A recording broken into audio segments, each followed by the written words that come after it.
Dear Santa, I am writing to tell you about the man who stole my son's guitar a few weeks before Christmas. It would be my natural inclination to rage at him if I could. But in the interests of peace on earth, which I know is the seasonal shtick, I thought I'd write to you instead.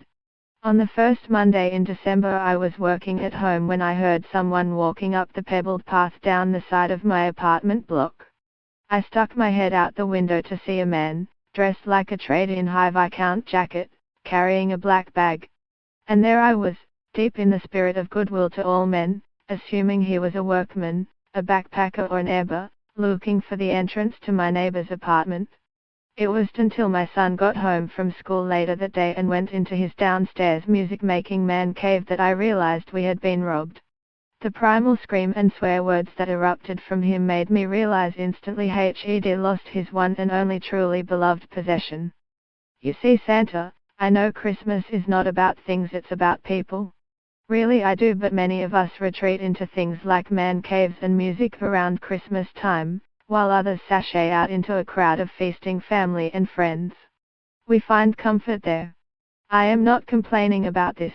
I know my son has found more solace in that man cave with his bass guitar and drums than many teens find elsewhere. This daily ritual of practice brings joy, maybe not to the world but certainly to him. And to me when I hear him riffing the theme from Seinfeld or the bass line to a Beatles song. I remember the same joy my 15-year-old self felt with an Alvarez guitar and a Beatles songbook. But this guitar was special. We live next to a guitar shop, and my son had been ogling this Fender bass jazz guitar for months. It's called a Flea, after the Red Hot Chili Peppers band member by the same name, who in real life is Melbourne-born musician Michael Flea Balzeric. For some reason my Australian-American son feels an affinity with this Australian-American performer and begged me to buy him this bass. He even chose to put the money towards it rather than go on an overseas trip, such was his love for this shell-pink, road-worn instrument. I did get it, personally it'd have gone for the cheaper option and the trip.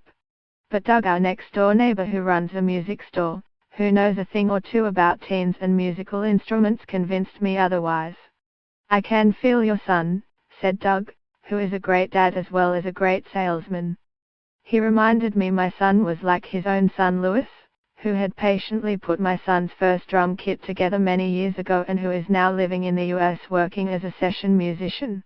He doesn't ask for much, he really wants that guitar. He was right on both counts. Which is why Doug felt the pain of the daylight robbery of this special instrument almost as much as we did. When someone steals a musical instrument they are taking a musician's tool, he said to me. The thing is, this is not the first time we have been broken into in the suburb where we live. It's the 5th time, not in the same place, over the course of nearly 9 years.